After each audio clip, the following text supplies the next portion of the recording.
Hey guys! Today I want to talk with you about A Kiss Before Dying. This crime novel by Ira Levin was first published in 1953 and it has been adapted to the big cinema twice, once in 1956 and again in 1991. I think it is important to point out that A Kiss Before Dying is also a very first novel by Ira Levin. This novel was very well received by the general public and critics alike, and in 1954 won Edgar Award. So as per usual, we will start this video with a short synopsis, then proceed into a non-spoiler review, and wrap this video up with the spoilers. If you haven't read the book yet, then do not worry, I will make sure to let you know when the spoilers begin. The book starts by introducing us to our main male character. At first glance, we don't get to know too much about him.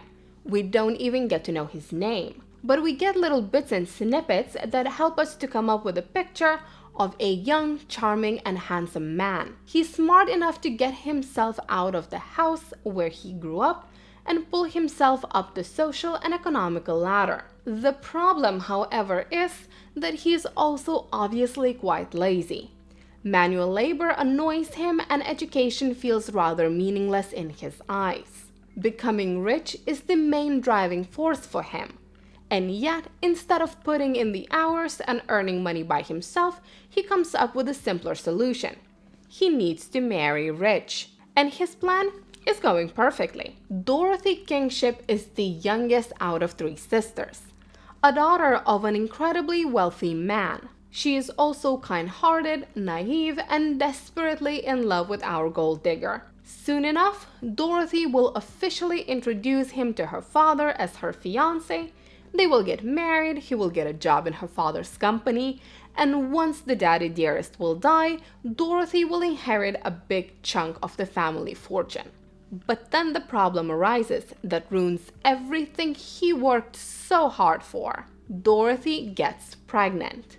And if Dorothy's father would learn that his precious daughter got pregnant out of wedlock, he would kick her out of the house and cut her off financially. So now our lover boy has to decide. He can marry Dorothy and live poorly. He can try to force an abortion on Dorothy, even though she is already a couple months into her pregnancy and is not a fan of the idea, or he could flee and leave Dorothy to deal with the consequences. Problem with that solution is that Dorothy's father is influential enough to ruin his reputation, which would consequently brand him as someone who gets girls into trouble and leaves them be. None of the solutions seem to be too realistic or attractive to him. But then again, all of his problems would disappear if Dorothy would disappear too. The first novel by Ira Levin that I have personally read was Rosemary's Baby, a horror classic. And it was so good that I did not have a single doubt in my mind before giving the other novels by this author a try. And to say that I was not disappointed is an understatement. I loved every single second of A Kiss Before Dying. The novel is original, suspenseful, and masterfully instills a constant growing sense of paranoia, which doesn't leave you until the very last chapters. The book is divided into 3 parts. Each of it is dedicated to one of the 3 Kingship sisters, so therefore said parts are heavily intertwined with one another. The first part is dedicated to Dorothy, and yet we barely get to see anything from her point of view. We get glimpses of Dorothy's perspective, but most of the time we get to see her through the eyes of her boyfriend, and it is not the most flattering view. Dorothy comes out as childish, naive, gullible, and even stupid at times. And as for the boyfriend, well, let's just say that the author of this novel has a gift when it comes to describing malicious characters. While I was reading the things that were going through the head of our main ladies' man, I literally got goosebumps. The second part of the book is dedicated to the middle child, Ellen. And for the most of this part, we do actually have a possibility to look at the story from her perspective. And while at first I might have been a little bit disappointed to leave the mind of our gold digger, I quickly learned to appreciate Ellen for a great character that she is. I think she takes the prize of being my favorite sister. She's clever, brave, and ingenious. Lastly, we finished the novel reading about the oldest sister of the three, Marianne. Hands down my least favorite sister. Marianne has issues with self-esteem that more often than not makes her sound bitter towards her sisters and ungrateful towards her father. However, while we do get to follow Marianne for a little while, in this last part we also get to see the events unfolding from the perspective of our lover boy and few other minor characters. As an avid reader of crime novels, I thought that I am difficult to surprise. And yet, Era 11 fooled me completely, not once and not twice. When reading the book, I felt that the author quite quickly gave us all the information needed to understand what is happening. The author made me feel like I am a partner in crime of our gold digger, while sisters are looking at all of this situation from the outside. And yet, when the story shifted into the POV of Dorothy's sister Ellen, I realized how the information I do know is completely useless. And I loved it. It put me in the shoes of Ellen and made me paranoid beyond belief. Anyhow, I guess I can't really say anything more before I start spoiling the plot. Therefore, if you have been listening to me talk up until now and have realized that A Kiss Before Dying is something you would be interested in, then it's time for you to stop this video as we are proceeding to the spoiler territory.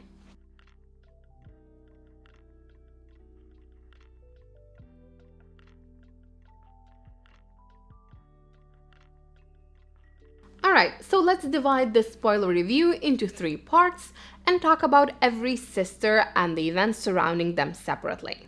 At first, when reading this book, I really felt the pull of putting the blame for the things happening to Dorothy on her naivete, and said naivete on the time period this book has been written. She does pretty much everything her boyfriend says without questioning it twice. He wants her not to talk about the relationship with her family, so she doesn't.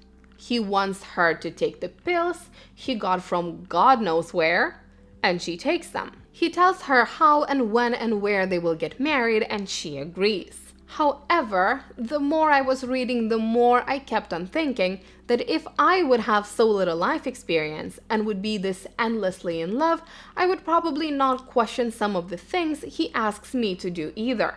In Dorothy's eyes, her future husband is perfect. He's supportive, calm, and he always tries to put her needs above his own. In their situation, it does kind of make sense for her to not tell her sisters and father about the wedding, or to not let anyone in her dormitory know that she is leaving for the weekend to avoid questions. It also makes sense that she doesn't double check the opening hours for the registry office or whether or not her boyfriend applied for a place for them to live in after they get married. She trusts him to take the responsibility for such things and get them done without her supervision. However, even though to some extent I do understand the reasons why Dorothy trusts her boyfriend so much, after I read how reluctantly she took the first pills he provided her, I did honestly hope that she would throw away the second pair of pills he gave her. I was sitting on the edge of my seat reading about the morning after, waiting for Dorothy to show up to the class, alive. So when Dorothy walked into the classroom, I felt victorious. Not only Dorothy outsmarted her boyfriend, she also made her own choice concerning her own future. For the time period where abortion was still widely illegal and women were often coerced by their partners into either giving birth or going through unsafe, illegal abortions, it felt great to read about Dorothy making a decision about her own pregnancy. And yes, we can talk about how she deceived her boyfriend by telling him that she will take those pills and then backing out, throwing pills out and lying to him, saying that she did take them in order to keep the baby and trap him into marriage, which is of course messed up. But then again, in this particular situation, her boyfriend pushed her into getting rid of the pregnancy and actively tried to kill her. So I guess this time we can let her deceive slide. Now, Bud is the perfect example of a psychopath. He's incredibly charming and manipulating, a pathological liar with inability to feel guilt or remorse, and a clear tendency to a parasitic lifestyle. all traits common for psychopaths. He doesn't kill on an impulse. His murders were premeditated and carefully planned. Well, at least as planned out as possible, taking into consideration the time restraints he was facing. The best example of this is, of course, the murder of Dorothy. As soon as the pills didn't work and he realized that she was still pregnant, Buddy knew that he did not want a life with her, that she has become an obstacle to his goals. But instead of lashing out, he contains his perfectly charming composure and instead plans out her murder and carries it out in a calm, emotional state. Same with Ellen. Even though he did not have the time to come up with too elaborate of a plan, he gives her a choice: to ignore the crime and leave the town with him, or to stay and call the police.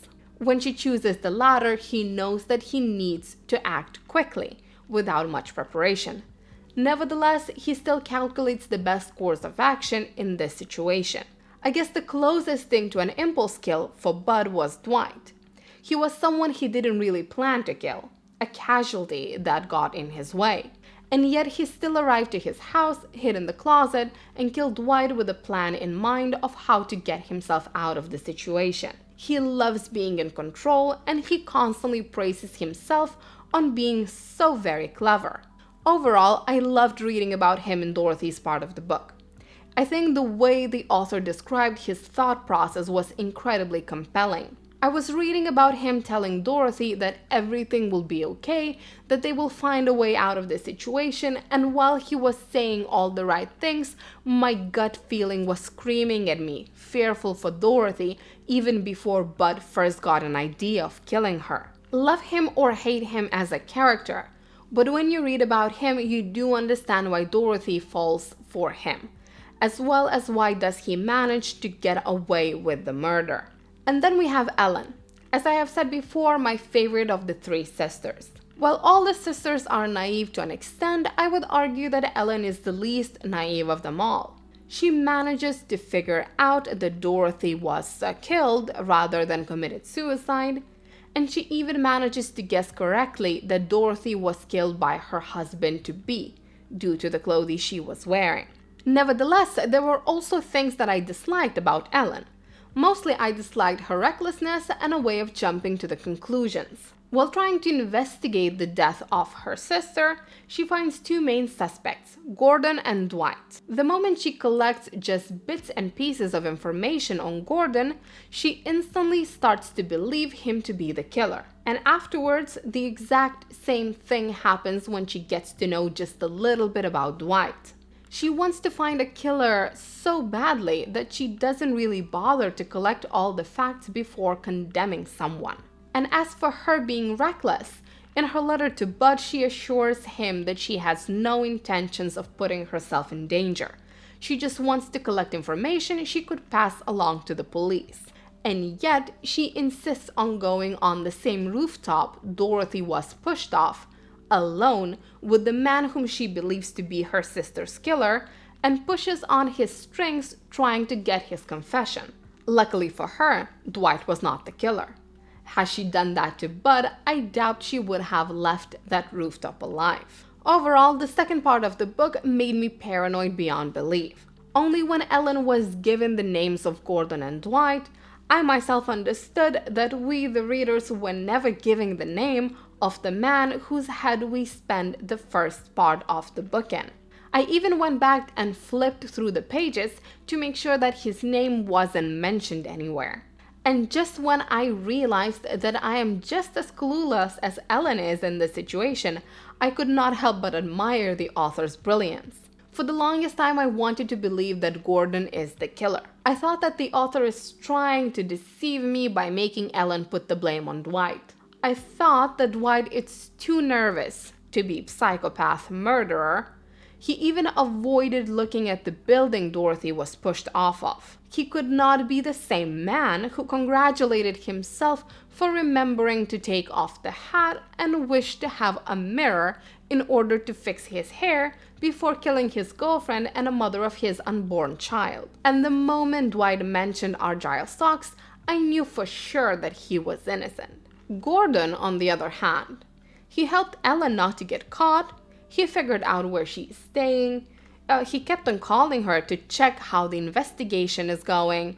He seemed smart enough and charming enough to be our killer. So believe me when I say that I was so incredibly surprised to get to know that the author fooled me again. That the killer is actually Ellen's boyfriend, whom she left behind when she came to investigate Dorothy's murder. And lastly, we have Marianne. Now, she annoyed me so much that I actually find it difficult to feel sorry for her. I know that in the end of the day, she is just another victim of Bud, but I really couldn't stand her as a character. Where Dorothy was naive mostly due to her young age, Marianne, being the oldest of the sisters, doesn't have the same excuse. Her gullibility comes from her own insecurities. She never felt as pretty or as interesting or as outgoing as her sisters.